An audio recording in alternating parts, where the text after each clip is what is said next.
Entenderam a mensagem? Alguma pergunta? Bom, temos.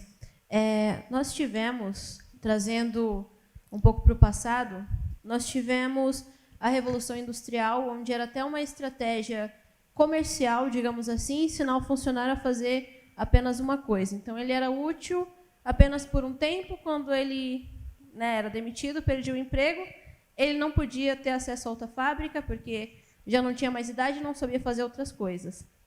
Trazendo para a realidade de agora, que nós temos, por exemplo, advogados que fazem Uber, que foi um exemplo que deram.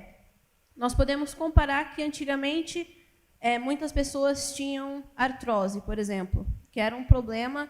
O funcionário ele acabava sendo dispensável, porque tinha muitas dores. Hoje em dia tem essa regulamentação da Uber também, porque muitos funcionários, muitos empreendedores têm um certo tipo de dor e tudo mais. Isso não é uma substituição? Não é como na Revolução Industrial, em que as pessoas tinham um certo problema e não eram mais úteis, e hoje em dia na mesma coisa, na mesma frequência, só que substituindo por máquinas? Quer responder aqui? Eu tenho resposta. Olha, a tecnologia, tal como a Revolução Industrial, e essa é chamada também de Revolução da Indústria 4.0, que nós estamos vivendo, é excludente tal como a outra.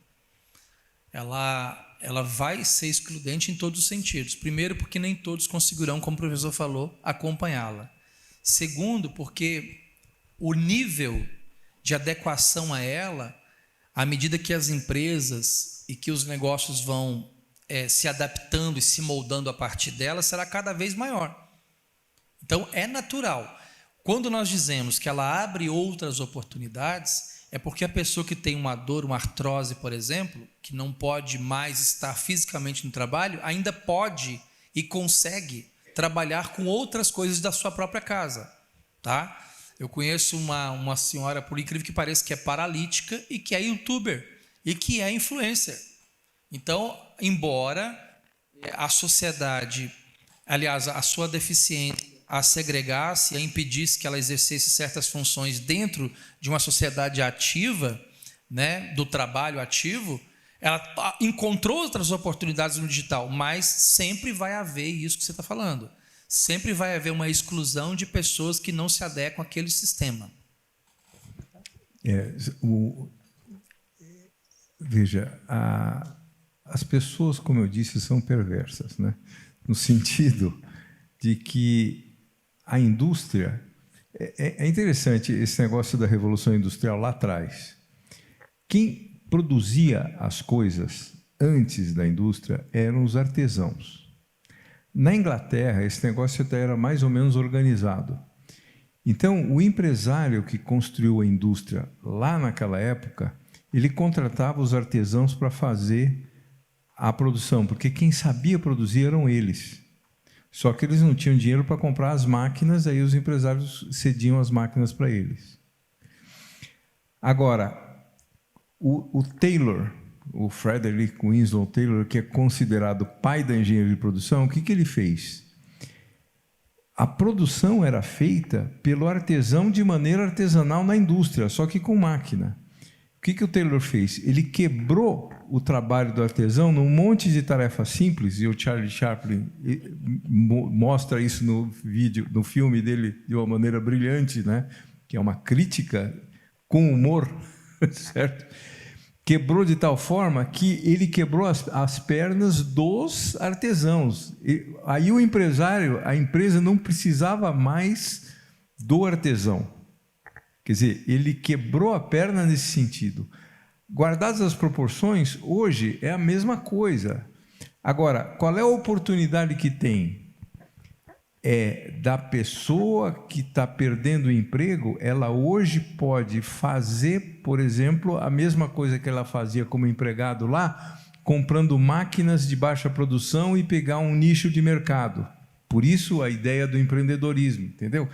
Então, o que precisa ser feito é uma espécie de um pacto global aqui, ética acima de tudo, quer dizer, eu vou fazer uma coisa, eu vou ganhar mais dinheiro, mas quem eu vou prejudicar, ou como é que eu minimizo o prejuízo das pessoas que vão ser prejudicadas.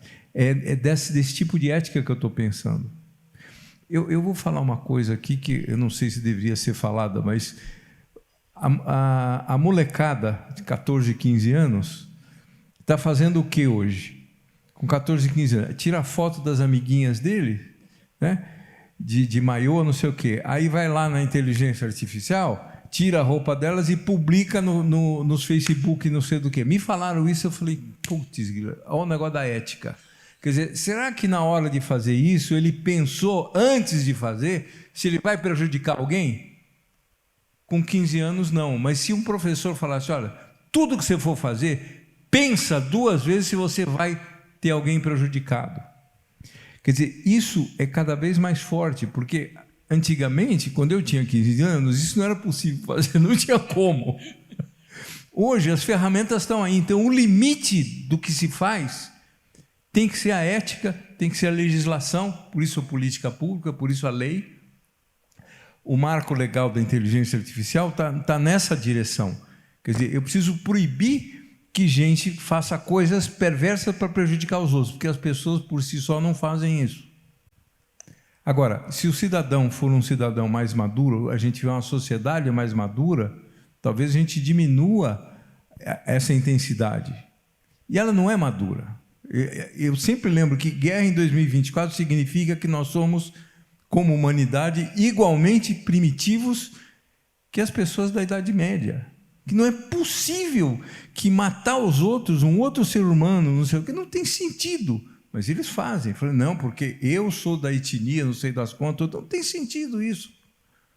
Quer dizer, a gente ainda é primitivo. Então, é nesse sentido que os professores têm que martelar na cabeça de todo mundo que tem que ser ético. Tudo que você vai fazer, precisa ver se você vai prejudicar alguém. Não faça, minha mãe falava isso, não faça para os outros o que você não gostaria que os outros fizessem para você. Olha aí.